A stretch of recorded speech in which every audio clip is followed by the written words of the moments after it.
think of another story from the Bible conference? I bet you have so many. Oh, well, when people come down, the contacts that you have is amazing. And I know that at times, you wonder what people are thinking. Well, sometimes they will tell you.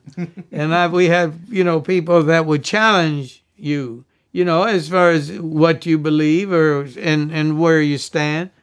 But it was always really wonderful. Now, I remember when the people came in on the buses, before they get off the bus, I would get up and take the microphone and welcome them to the Cape Canaveral Gateway to the Stars Bible Conference. And I would then tell them and say, now this evening we're going to have a meeting in the auditorium, and we'll tell you all about what the place is about, what we're going to do and where you're going to go, and what all will transpire.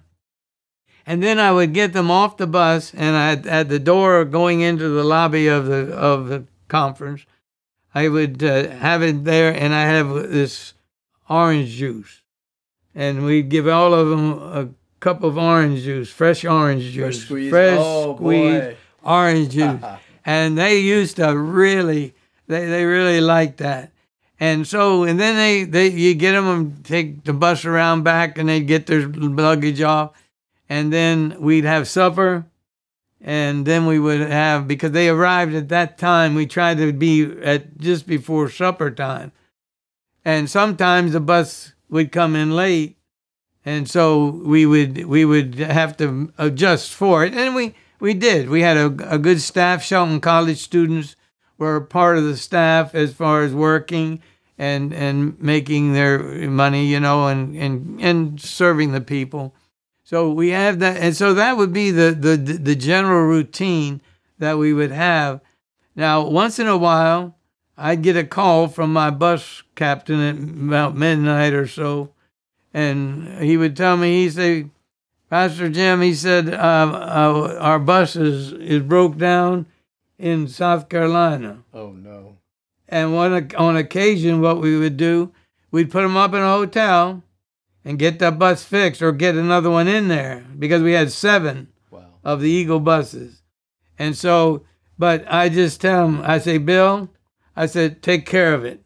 And he would take care of it. And I go back to sleep. I wasn't concerned at all, because I knew the man. He had worked in busing all his life, and he was older now. He and his wife had accepted the Lord, and they're going to church. And I mean, it changed their life. And what the interesting thing, 2 things. One, where's the recording of your opening speech? I've heard it. It's hilarious. You made so many good jokes and had the people eating out of your hands. That's what I remember.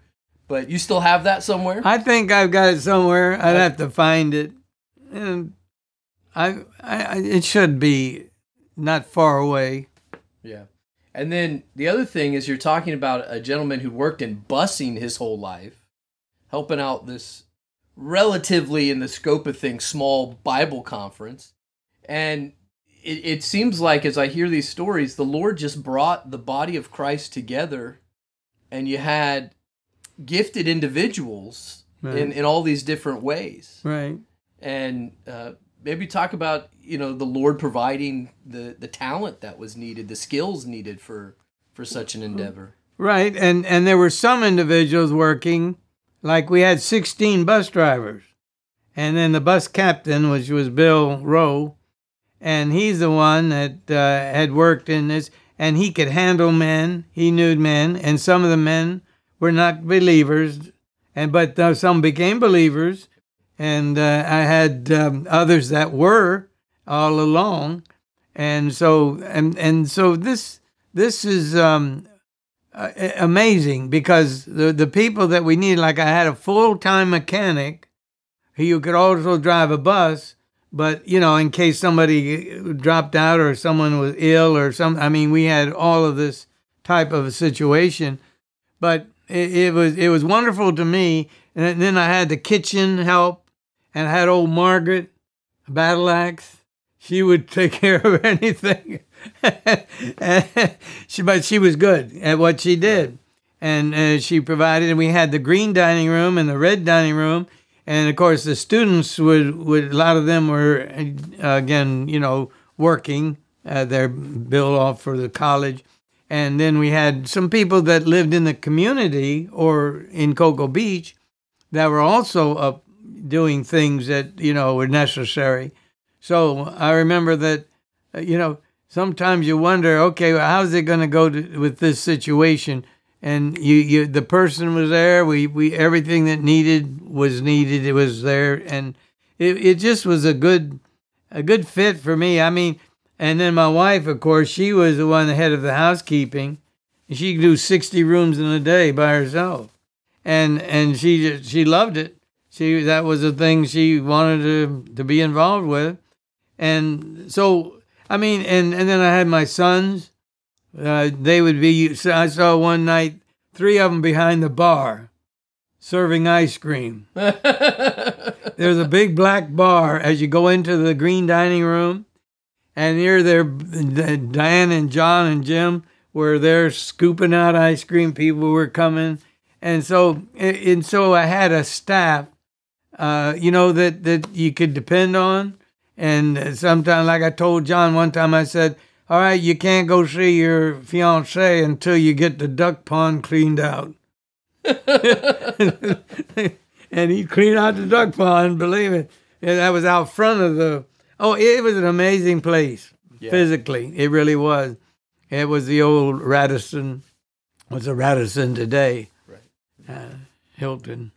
Anyway, yeah, that's the way it's been. And I never really had a worry. I mean, I remember one time I had to fire one guy that was a maintenance kind of a person. And I just told him, I said, I can't have this. And he said, well, I said, you're out the door. I went right to the cashier. I said, write him a check out. He's terminated, 2 weeks in his room, and he's out. So I did give him 2 weeks. Yeah. But, the thing like that can happen. But the Lord carried us through it. And it just... I loved it. I loved it because every day I was up early, go to bed at 9 o'clock at night, get up 5 o'clock or so the next morning, get back over, check out everything, be sure. Anyway, it was good. I had a ministry there that I love, and the fact that I could go up to Cape May and go to Christian Admiral or Congress Hall, those 2 buildings we had them, and I would, speak there, and I had people that came there because I was there. They they liked me to some degree. Everybody likes you. Oh, you're right. So, tell us about, and I'm going to put a picture actually on the screen about the replica of the temple that was there at the conference. Well, yes, we had the Haverthals from there up in Canada, Montreal, I guess it was. But anyway, they had the World's Fair was there in Canada, and at the World's Fair, the Haverthals had been 2 Romanian refugees, Jewish people that had come from again and had escaped to Canada. And so as they were up there, they built this model of the temple, which would be about the size of 2/3 of this room, I'd say. And they built it in actual model form. I mean, exquisite.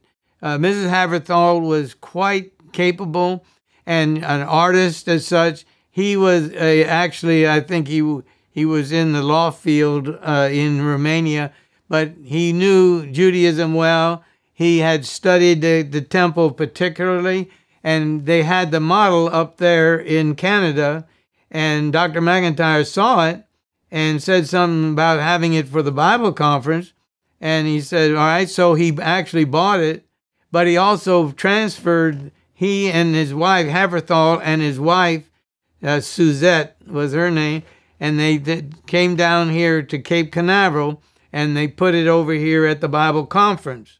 Now, while they were down here that first year, there was a building right next to Shelton College building, and it was a big building, and they built the whole city of Jerusalem. You could see it, and it was on a rolling hill, kind of a terrain and all. And they, of course, what happened, somebody broke in there one night and burned it down, the whole building. Today you can see the slab is still there where the building had been. Okay. Yeah, it's still there.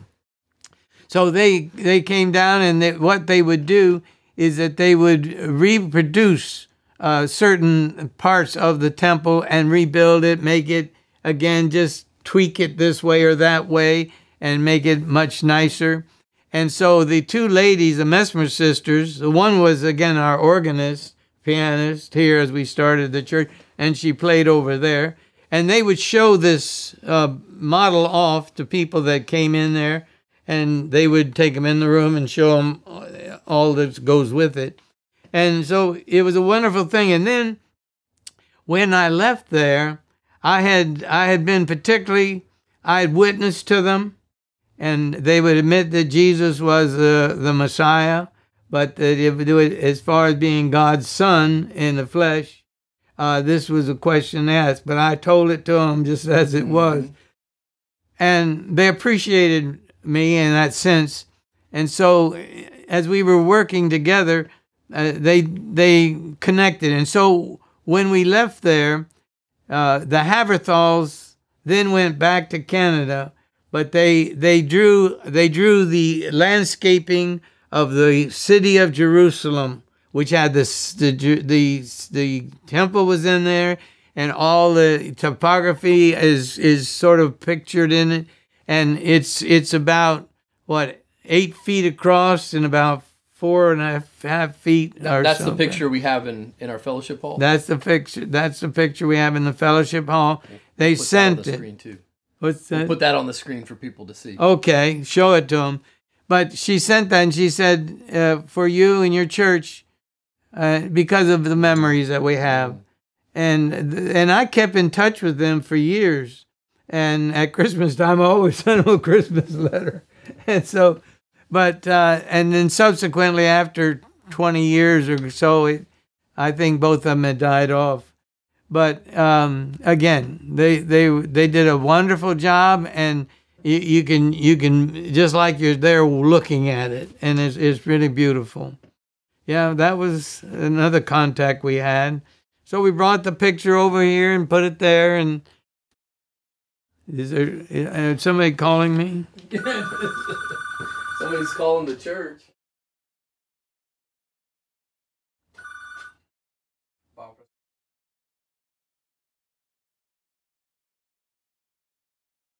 I can drink my coffee. And please subscribe. You have to subscribe. You have to pay for it. No, it's free. It's a free subscription. But that's good enough. That's perfect. Okay. Cut it out.